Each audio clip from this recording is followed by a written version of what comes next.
Hello，各位网友，大家好，我是大川哈。那么今天呢，又是这个黑神话悟空的一天哈。但是呢，这个就是在玩游戏的过程当中呢，我们现在呢，黑神话悟空的这个就是讨论呢，已经变了好几个层次了哈。首先第一个层次呢，就是刚开始的时候呢，大家都说这个画面很漂亮，然后呢说这个难度很大。然后呢，就说打不过，打不过。然后呢，再到下一个阶段之后呢，就是开始就是有一些就是已经通关的这么一些在讨论有没有二周目啊，然后呢有没有那些什么下一个新的结局啊。然后呢，再过一段阶段之后呢，黑神话悟空呢，其实呢大部分呢又会集中到它的这个剧情上面来，然后呢在剧情上面的讨论，还有包括就是它人物塑造，还有包括就是游戏当中要提供给你的一些哲学思考什么的这些东西呢。也慢慢的就浮上水面了哈。所以呢，我最近呢也是看了叫做《南方人物周刊》对这个叫做游戏科学这个黑神话悟空的这么一个，就是他的主创者这个冯骥的一个访谈呢。那么冯骥这个人呢，他一开始呢是在腾讯做那个斗战神哈，然后呢，腾讯做斗战神刚开始的时候呢，这个游戏呢做出来呢，其实好评还挺高的，但是呢后来呢。这个腾讯呢说要做网游嘛，然后呢要更快的收回流水哈，所以呢就把这个斗战神呢就把它改成了一个就是网游类型的，就收费类的这么一个游戏哈。然后呢，就让这个冯骥呢，就是和腾讯呢，就是有点不欢而散哈。到最后呢，冯骥就自己出来，然后呢，就是以这个斗战神的这个经验哈，斗战神本来的主角呢也是这个叫做孙悟空哈，所以呢，以这个为一个经验，然后呢就成立了游戏科学，然后呢在游戏科学呢就开发这么一个黑神话悟空的这么一个游戏哈。那么在这个南方人物周刊的这么一个访谈里面呢，那冯骥的一句话呢，其实有几句话呢都讲的特别的有道理哈，就是冯骥呢也就很像我们讲那个有一段时间就是中国的那种文青哈，网络文青的那种。这个讲话带点哲理，就也有一些网友问我，就是说日本怎么评价这个黑神话悟空哈？那么我可以告诉你啊，就是日本现在呢，我看了一些就是这个评价啊，大部分都在说什么呢？首先呢，日本的玩家呢深度的比较多啊，也就是说什么艾尔登法环呐、什么指狼啊这些都通过关的这些深度玩家比较多哈。然后呢，就是手残比较少啊，所以对他们来讲呢。孙悟空也就是一个普通的动作游戏，大部分对于这个游戏的评价呢，就基于就是80分到85之间啊，没有再往上去的这么一个倾向啊。然后呢，大部分都不认为它会有90分的这么一个评价。但是在中国呢，其实有很多玩家呢对这个孙悟空这个游戏啊，就黑神话悟空这个游戏呢，它是有这个90分的评价啊。那么主要一个什么原因呢？就是评价它上不去的一个原因，就是说你这个中文文本看起来很带感，然后呢就很有哲理，然后呢这个押韵呢，还有那些东西在那里的时候呢，你把它翻译成外文的时候呢，它不一定有这个感觉啊，尤其是这个叫做日本玩家哈，所以呢就说在这方面来讲呢，确实呢就是不同国家的玩家呢对这个文本的理解会有不一样的地方哈。你像比如说这里面有些台词，我觉得就写的很好啊，就是在中文这个语境下面，这个台词就很好。你比如说什么这个信什么如来不如我自己来，哎，你想这句话听着真是就是对吧，就有道理，然后那么就特别解气。但是呢，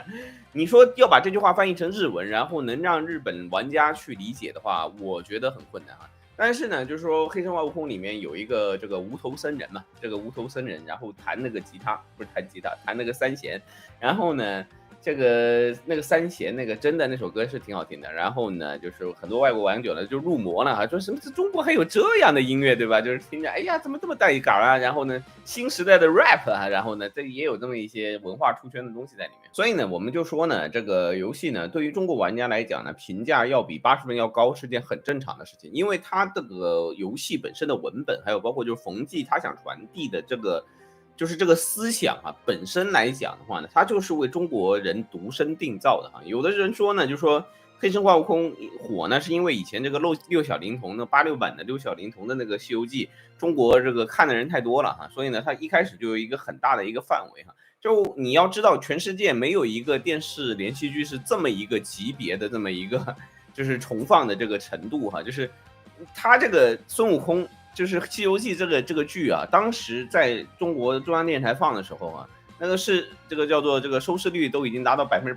关键是就是说它是超越了各个年龄层，就是它在就是重放的次数来讲的话呢，绝对是这个叫做世界上的吉尼斯纪录，基本上暑假呢都会放这个《西游记》。所以呢，在这个前提之下呢，很多日本网友呢就说，就是因为这个中国人都看这个原本的这个《西游记》叫做连续剧啊，然后呢，所以呢就说这个黑神话悟空呢，就是在他们那边评价比较高。但是呢，我觉得呢，我对这个呢有不同的意见啊，它主要是契合了就是孙悟空的这么一个气质哈，就是他本身这个作品，就文艺上来讲的话，他这个作品它本身是有一个。就是它文艺的内核在那里啊，就是孙悟空的这个故事哈，就是以《西游记》的原本的这个原著的这个思想来看的话，应该是可以分明显的2个阶段的。第一个呢就是大闹天宫的那个阶段，然后呢第2个阶段呢就是取经的那个阶段哈。然后呢，大部分的时候呢，大家都在看这个《西游记》的时候，都是以孙悟空作为主角的哈。然后呢，你说我小时候看孙悟空这个《西游记》的时候呢，我有一个很大的感触就是大闹天宫的时候，为什么孙悟空这么强，打得10万天兵天将不敢还手，铜头铁臂啊，这个刀枪不入？为什么到了取经路上呢这么窝囊？后来呢才知道呢，这个其实呢这是一个文学上的一个非常常见的一个套路。你比如说吧，就是你刚开始的时候吧，孙悟空他是个人还是个妖啊？你要搞清楚啊，就是孙悟空他不是个好人。首先呢，他是个妖王，然后呢，在取经的过程当中呢，他打的是妖，所以呢，就说你说那个打黄梅的时候就黑神话悟空打黄梅的时候，他会有一个什么信什么如来不如我自己来。黄梅和这个就是孙悟空的思想是一样的，也就是说孙悟空曾经也是这样的一个思想，信什么如来不如我自己来。他一直贯穿着孙悟空的这个前半生就是我们讲这个文艺当中一个最重要的一个东西，就是你如果这个文艺要立得起来你这个反派你这个反派的魅力其实是一个非常重要的一个因素。很多人讲这个现实主义然后呢就说这个现实要和现实一样，但是呢你要想想看，就是现在这个世界上的所有的文艺首先第一点，它肯定是和现实不一样。它不一样在哪里呢？就是它一定要有个好人，一定要有个坏人。如果说你当中没有好人和坏人的话，就中篇小说3万字这么一个级别，然后呢你想要看出个花来是很困难的。然后呢，如果说你想不让他有好人和坏人的话呢，你把这个篇幅给延长，你10几20万字然后呢30万字的这个就是文字量足够长，然后呢篇幅的足够的多的话呢，你是可以不分善恶的。整体来讲呢，就是一个比较中篇大小的这么一个文艺作品的话呢，它其实呢很重要的一点呢就是善恶要特别的分明，然后呢一定要善有善报，恶有恶报，要有这么一个东西所以呢，说回到这个《西游记》里面呢，那么《西游记》这个孙悟空的这个形象的构造呢，其实和食神，还有我以前看过这种马娘，然后后来还看什么热辣滚烫，还有什么我不是药神这些作品呢，其实核心都是一样的。它核心是什么？叫做浪子回头，对吧？就是说一开始的时候呢，他是个妖，然后呢，他和大家不一样，他追求自由，然后要打爆天庭，他也不是一个好人，就是这么一些东西呢，就是有点妖气的东西呢，会让你觉得呢，有的时候呢会很站在他那一边这个浪子回头的这么一个写法来讲的话呢，其实呢就是叫做妖变人的一个过程。我们讲这个食神一开始的周星驰，他为什么一定要把这个人写得特别的坏？他当时有多嚣张，然后呢后面你就有多感动。年轻的时候喜欢大闹天宫的孙悟空，那是因为他追求自由，然后敢挑战权威。但是呢，年纪大了之后呢，你会喜欢取经路上的这个孙悟空，然后呢你就知道他有多憋屈。就是孙悟空在取经路上，他一开始你认为是打不过那个妖怪，然后呢怎么样到处去求人，然后呢就脸都不要了，就感觉是这种感觉但实际上我告诉你那个才是叫做真正的人生就是孙悟空的后半部分的取经的部分呢，才是真正的人生你只要进了公司你进了公司以后你刚进公司的时候呢，你个个都以为自己是这个大闹天宫的孙悟空动不动就说这个公司让我996，然后这个老板我不喜欢，然后怎么地，我这个中国的这个资本主义我要封建我要把他一棒子捅开，然后天天就是想着拿着一封辞职信往那个老板脸上啪打他一巴掌，然后啪一下我不干了，老子不干了，翻出云霄殿。但是呢，你进公司2-3年之后，你就想着你的人生大部分和这个取经的这个孙悟空是一样的。你打一个妖怪，你自己把那个妖怪打掉了，把那个唐僧救出来了，然后你能怎样呢？对吧？没屁用嘛，对吧？你做的事儿人家看不到，你怎么得到评价？对不对？所以呢，就孙悟空就做什么事儿都这样我不知道他到底能不能打得过那个妖怪，但是他凡是就算他能打得过那个妖怪，他都要找个理由去找个神仙去，对吧？你来看一下我这个工作做的怎么样，是吧？表面上我去问个意见这个领导啊，就是我们现在这个取经路上啊，就遇到了一些小小的困难啊，然后呢，我跟你汇报一下啊，然后呢，你看你有没有什么好的建议啊？那领导，这个报告书看一看啊，取经的报告书啊，这个唐僧又被这个黄天大圣啊，这个黄凤大圣拿走了啊，黑熊精又把他抓走了，那个你要不然这样吧，我帮你把他这个黑熊精收到这个观音府下，然后怎么地啊，对吧？孙悟空就说那行啊，这个果然是领导高明啊，你在工作里面啊，你要明白一件事情啊，你自己吭哧干呢，没有人看得到的话呢，你永远得不到评价，对吧？所以呢，就说你凡是干什么事儿的呢，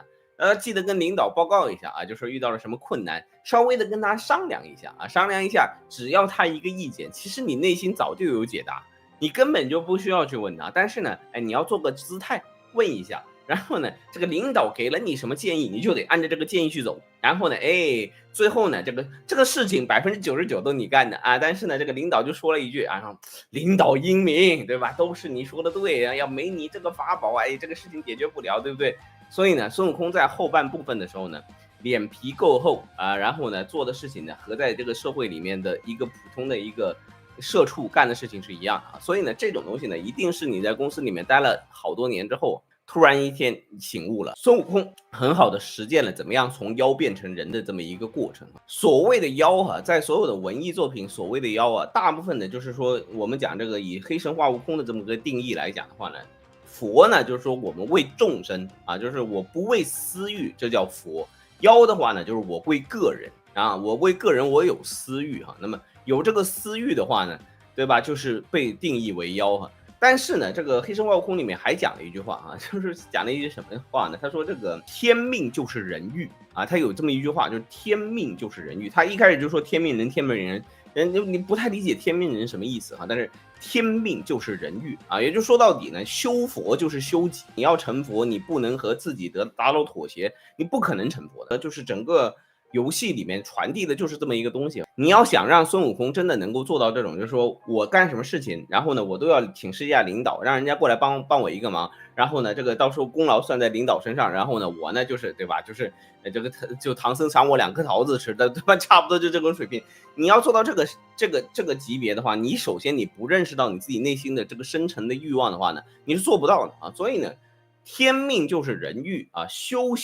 佛就是修妖，就是一样的，就是所有的文艺作品里面也是这样，就是一开始的这个妖有多嚣张，你的这个私欲有多强，你对自由的追求有多大，然后呢，你这个人就是瞧不起别人的那种目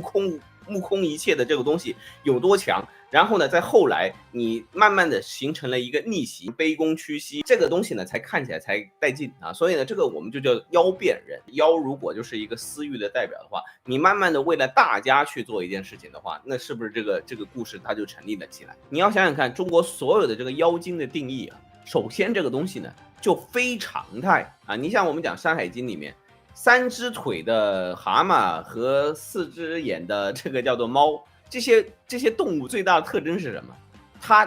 它其实就是个残疾或者是个变异。4只腿的老虎，2只眼的猫，你会叫它妖吗？事出反常必有妖。他用了一辈子的努力修了那么长的时间，他的目的呢，并不是为了做什么出类拔萃的事情，然后为了成为一个普通人呢，他付出了比普通人多10几倍的努力，他只是回到了一个普通人，他并没有成为一个伟人啊。这个故事呢，就以这么一个构造来讲的话呢，就已经成立了。也就是说呢，我们讲这个，你说这个假设这个白蛇传白蛇传这个叫做白素贞修炼1000年只为成一个就是人的老婆啊，对吧？就是修炼千年未成人。那你反过来呢？你一个人修炼了1000年，你想要成个妖的话呢，那这故事就不行。白素贞她是要修炼1000年才能达到这么一个普通人的一个生活。那么这个东西呢，本身呢就是一个比较让你感动的一个地方。也就是说呢，我们普通人生活呢本来就比较苦，是吧？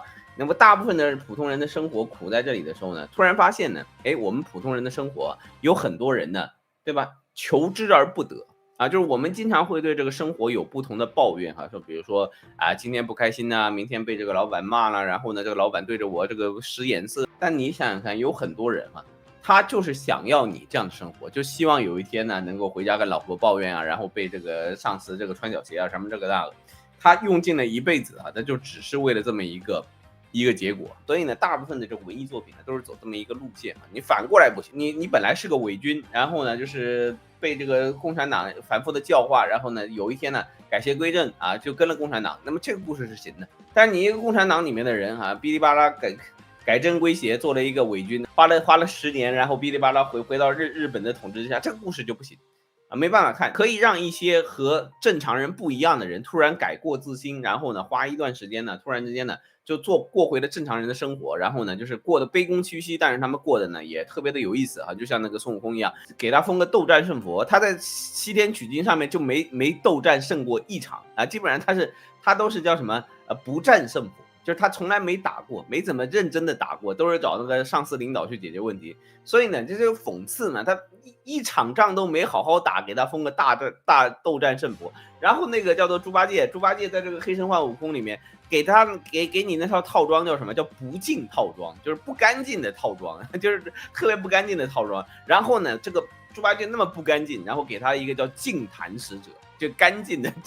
净坛使者，那不是都很讽刺吗？让这个孙悟空从妖变成人啊，这个就是一个文艺上可行的东西啊。但是呢，你要是让一个人从人变成妖的话，那就文艺上不可行。所以呢，你说热辣滚烫可以做到的一点呢，逆行人生为什么做不到？为什么我不是药神他可以做得到，然后逆行人生他就做不到？原因是什么？就我不是药神和热辣滚烫呢？他们一开始的那个主人公，徐峥演的那个主人公，还有包括就是贾玲演的那个主人公，他都不是个好人。但是呢，逆行人生就不一样啊！逆行人生的他那个主人公呢，从一开始就是一个非常普通的人。但凡你这个逆行人生啊，一开始把这个主人公写的坏一点啊，这个你不要写他父慈子孝，不要写他这个家庭完满，这个故事呢就会更感动。所以呢，就说一开始的时候呢，徐峥就没有打算写这么一个浪子回头的这么一个剧本哈。那么这样的话呢，就会导致一个什么问题呢？就是那跟热辣滚烫比起来的话呢，你这个作品呢就会显得让人比较难受啊。就说如果说呢，就这个一开始这个人呢，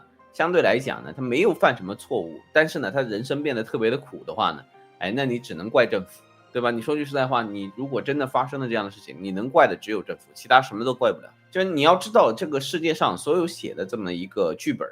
没有一个剧本是因为他写的现实而被称为现实主义的。这个之所以会被称为现实主义的呢，大部分都是因为他写的足够的魔幻。你要知道，日本有一个非常著名的一个电影导演叫做三谷幸喜然后三谷幸喜呢，他写的所有的剧本基本上都是非常的叫做怎么讲呢？就是一个叫做天马行空，然后一点都不现实，但是呢，就是有点恶搞的这么一些剧本但是呢，他那些剧本呢，整体来讲呢，大家评价还不错但是呢，三谷幸喜呢曾经写过一个剧本，就完全写他妈的一个剧本然后完全是真实的东西就跟日记差不多的。结果呢，这个东西呢拍出来之后呢，人家跟他说呢，这个剧呢太不现实了。所以呢，这个三谷幸喜都最后一摊手，就是我写了这么多魔幻的东西，你们没说它不现实，结果呢，我写了一个就是真实的故事然后呢一点都没改，然后没做什么戏剧渲染，你们都说它不现实，那到底现实是什么？你写了自己的东西你写的就是魔镜，因为呢，你越写自己的东西呢，你就是越写的妖魔化的东西，因为这个叫做事出反常必有妖嘛。你就比如说我们讲这个刀郎假设我们不知道刀郎怎么过日子的但是呢，假设刀郎开始写歌，写自己从早到晚的一天然后说比如早上5点钟起来跑个步，然后呢这个上午就听歌，然后呢这个练嗓子，然后呢这个下午写歌，然后呢每天就看30分钟手机，然后呢怎么样，然后呢晚上呢就是定时睡觉，然后呢这个叫饮食均衡怎么样。他写这么一个日记类的东西如果他我当然不知道刀郎是怎么过的，但是呢正常来讲，一个职业歌手或者说一个职业的作词人呢，他要花很多的时间在他的专业上面的嘛。那他这样一个时刻表呢，倒是也是有可能的。但是你把这个时刻表给观众看的话呢，那观众会觉得什么？这个东西很不现实。他说你谁能做得到早上5点钟起来就跑步谁能够就是一天不刷手机，不刷2-3个小时的手机谁能做到这一点？你这要就编的嘛，这不可能的，我们都做不到，对吧？你就明白了吗？什么叫做最大客观是这个主观的最大公约数？就大部分的人做不到的东西，它就是非现实。大部分人做不到这点，所以呢，它就是非现实的。所以呢，刀郎呢只能写那种什么罗刹海市这样的歌，然后呢写了之后，大家觉得，哎呀，他好现实啊，他把魔镜写出来了，魔镜里面大家随便去找一点自己的这个想象，汇集成了自己最大的客观，然后呢就把这个东西当做现实，这个叫做现实主义啊。所以呢，你没有人去写现实，为什么？就是因为每一个人的现实啊，其实都是魔镜，就是每一个人的现实对于另一个人来说都是异世界，都是另一种生活模式，这种根本就不存在的一种生活模式，对他来讲就非常的不现实。所以呢，你就想想看，我们现在这个叫做原子化社会，原子化社会是什么意思呢？就是我们每一个人的生活其实呢已经和别人的这个相似程度已经非常非常低了。每个人他都有自己不同的这个着重点，然后每个人呢都有自己的这个不同的时间安排，然后呢，你单纯是写一个人的生活，你现实的生活根本就没有办法得到别人的共鸣，因为他们就觉得这个东西很不现实，因为这是个异世界啊，对他来讲这是你的生活和他有什么关系呢？对吧？所以呢，所有的这个文艺作品如果说呢被人批判它不够现实，不是因为他写的这个东西呢这不够现实，而是因为它这个东西不够魔幻，没有这个魔幻勾起人的一个共同的一个客观想象的话呢，它就不可能真正的成为一个现实主义大作。所以呢，黑神话悟空呢，为什么一开始它定义它叫黑神话呢？就因为它不是写那个正经的那个事情，它是反过来写的。所以呢，冯骥呢就专门就说了就说我们讲这个黑神话悟空这个作品呢，就是想在这个一开始给它一个苍凉的底调，就是说这个作品它一开始的主旨是苍凉然后呢，在这个苍凉之中呢，人呢还是可以继续生活，然后呢，人呢还可以继续工作那么冯骥在他的访谈里面讲了几句话呢，我觉得特别有道理。他说呢，每一个人呢，如果说呢不能在一个人的这个智力水平主要是取决于他能不能站在两个极端来看自己也就是说，一方面呢，你能够觉得自己特别的牛然后另一方面呢，又觉得自己啥也不是，不停的在这两个当中切换呢，才能让你的作品写得好他就说呢，这个当你在自信的巅峰的时候呢，你就在愚昧的低谷当你在自信之巅，你就在愚昧之渊但是呢，人就是因为在这两边不断的摇摆的过程当中呢，你才能够做事情。就像冯骥说，他们做黑神话悟空的时候呢，他随时都觉得这个作品呢有可能会失败，然后呢，有的时候做完一小段之后，突然觉得这个作品太好了，自己太喜欢了不得了了，对吧？这个简直要卖爆了然后呢，第二天呢又觉得这个作品会失败，所以呢但是呢，这不影响你做这个作品。然后呢，他说就是我们这个团队一直都是在这种轻微的失控当中，就是说在这种时刻怀疑自己，然后又时刻又对自己这个过度自信的这么一个过程当中呢，不停的这个摇摆的过程当中，才把这个作品做出来。所以呢，他现在做出的作品呢，他也不觉得特别的满意就这个作品并不是完美的，但是呢，你不是因为你做不出完美你就不做事就是你可以有一段时间特别的自我陶醉，但是呢，你也要有一个就是对自己的一个客观的评价，就是说有的时候要觉得自己不行。然后呢，在这种情况之下做出了这个孙悟空。然后呢，他说这个孙悟空出来卖的时候，他也不知道他到底能卖多少套。就你们都会觉得就是孙悟空这个作品做出来，他肯定会大卖怎么样。但实际上他不知道就大部分的人呢做这种文艺作品的时候，他都不知道到底能不能火。但是呢，不是因为他不能火你就不做这件事情，就你永远都是在一种极度的自我肯定和一种极度的自我否定当中呢，慢慢的去把自己的事情做下来。然后呢，做完之后回头看呢，有的时候呢会很佩服自己，有的时候呢又会觉得自己这啥也不是。但是呢，就是因为你做了这个事儿呢，就给你的人生留下了一个痕迹所以呢，这就是我们讲做很多文艺作品的时候呢，追求的就是这么一个境界所以呢，在黑神话悟空里面呢，他很好的把这个境界呢给他体会到这个艺术作品当中所以呢，它剧情呢，我觉得评价还是相当的高的就是从这个妖变人，人变妖的这么一个简单的话题然后呢，我们就聊了一下这个文艺当中的我的一些思考所以呢，今天我们这个直播呢就讲这些东西虽然有点乱但是呢，我也就是学冯骥一样就是偶尔呢，就是一方面呢就是觉得今天讲的可好了，另一方面觉得自己今天讲的屁都不是但是呢，这不影响我今天做这个直播这个该做还是得做所以呢，我们今天呢，继续读一下网友的评论，然后我就去黑神话悟空了。今天我们要去干夜叉王了